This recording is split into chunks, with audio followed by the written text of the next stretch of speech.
Doctor Babasaheb आंबेडकरांच्या धम्मदीक्षेचा अपमान करणारा एक पोस्टर काल काँग्रेसच्या महाराष्ट्र प्रदेश युवाचा प्रभारी असलेल्या अजय चिकारांनी प्रकाशित केलेला आहे। त्या पोस्टरमध्ये त्यांनी चक्क दीक्षाभूमीवर हिंदुत्ववादी भगवा झेंडा दाखवलेला आहे। म्हणजे बेहतर नागपूरच्या नावाखाली डॉक्टर बाबासाहेब आंबेडकरांच्या धम्मदीक्षेचा अपमान करायचा, इथल्या तमाम बौद्धांना आव्हान करायचं, हे जे काही काम चिकारांनी केलेलं आहे ते काँग्रेसची मूळ प्रवृत्ती आणि काँग्रेसचा बौद्ध विरोधी द्वेष आणि डॉक्टर बाबासाहेब आंबेडकरांच्या प्रती असलेला द्वेष हे सुद्धा सिद्ध करणार आहे।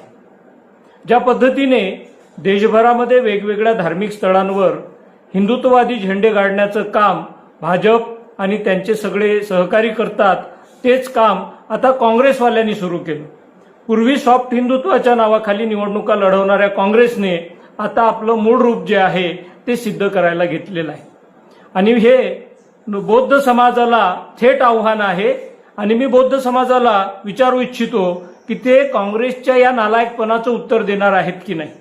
जर थेट बाबासाहेबांच्या दीक्षाभूमीवर हे काँग्रेसवाले एक हिंदुत्ववादी भगवा झेंडा दाखवत असतील तर आता या देशामध्ये आपल्या धार्मिक स्वातंत्र्याच्या संदर्भात नुसतं भाजपपासून धोका आहे असं नाही, तर तो धोका काँग्रेसपासून सुद्धा निर्माण झालेला आहे।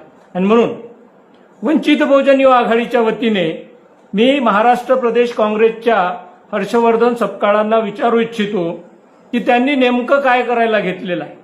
एकीकडे बाळासाहेब आंबेडकरांच्या बरोबर यायचं, संविधानाने बाबासाहेबांचं नाव घ्यायचं, आणि दुसरीकडे त्यांच्याच महाराष्ट्र प्रदेशचा युवाचा प्रभारी हा एक पोस्टर प्रकाशित करून बाबासाहेब आंबेडकरांच्या धम्मदीक्षेचा अपमान करतो, इथल्या बौद्धांना आव्हान करतो। आणि म्हणून वंचित बहुजन युवा आघाडीच्या वतीने मी काँग्रेसवाल्यांना हा इशारा देऊ इच्छितो की त्यांनी एका आठवड्याच्या आत चिकाराला धम्मदीक्षेच्या ठिकाणी पाठवायचं, दीक्षाभूमीवर पाठवायचं आहे आणि तिथे नाक रगडून कान पकडून माफी मागायची आहे। आणि त्यांनी जर ही माफी मागितली नाही तर वंचित बहुजन युवा आघाडीचे कार्यकर्ते त्याला पकडून चोप देतील, त्याला काळं फासतील आणि पुढे जे काही परिणाम होतील त्याला काँग्रेसवाले जबाबदार राहतील, हे सांगण्यासाठी आजचा हा व्हिडिओ आहे।